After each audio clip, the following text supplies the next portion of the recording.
ወርቅ ያዘነበው ንጉስ፣ ግብጽን ያንቀጠቀጠ ጉዞ። ዛሬ ስለ ጄፍ ቤዞስ ወይም ስለ ኤለን ማስክ ልናወራ አይደለም። ዛሬ የምናወራው በታሪክ ዓለም አይቶት ስለማያውቅ ወርቅ ስላዘነበውና በሄደበት ሁሉ ሀብት ስለሚዘራ አንድ ታላቅ ጥቁር ንጉስ ነው። ስሙ ማንሳ ሙሳ ይባላል። የማሊ ግዛት ንጉስ። ዓመተ ምህረቱ 1324 ነው። ንጉስ ማንሳ ሙሳ ወደ መካ ለሐጅ ጉዞ ጀመረ።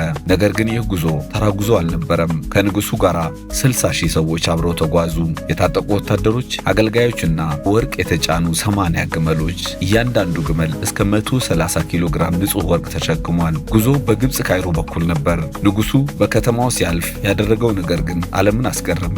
ለድሆች፣ ለነጋዴዎችና ለባለስልጣናት ወርቅን እንዳሸዋ በተነ። እጁ በጣም ለጋስ ነበር። ነገር ግን ይህ ቸርነቱ ያልታሰበ አደጋ ይዞ መጣ። በካይሮ ወርቅ በጣም ስለበዛ ዋጋው ወደቀ። በአንድ ንጉስ ቸርነት ምክንያት የግብጽ ኢኮኖሚ ተናጋ። ለ12 ዓመታት ያህል ግብጽ በዋጋ ንረት ታመሰች። በአንድ ግለሰብ ምክንያት የሀገር ኢኮኖሚ ሲናጋ በታሪክ ይህ የመጀመሪያውና ብቸኛው ክስተት ነው። ከዓመታት በኋላ አውሮፓውያን በካርታቸው ላይ የአፍሪካ ምድር ሲስሉ መሃል ላይ አንድ ንጉስ ወርቅ ይዞ የሚያሳይ ምስል አስቀመጡ። ይህ ምስል ለማንሳ ሙሳ የተሰጠ ክብር ነበር።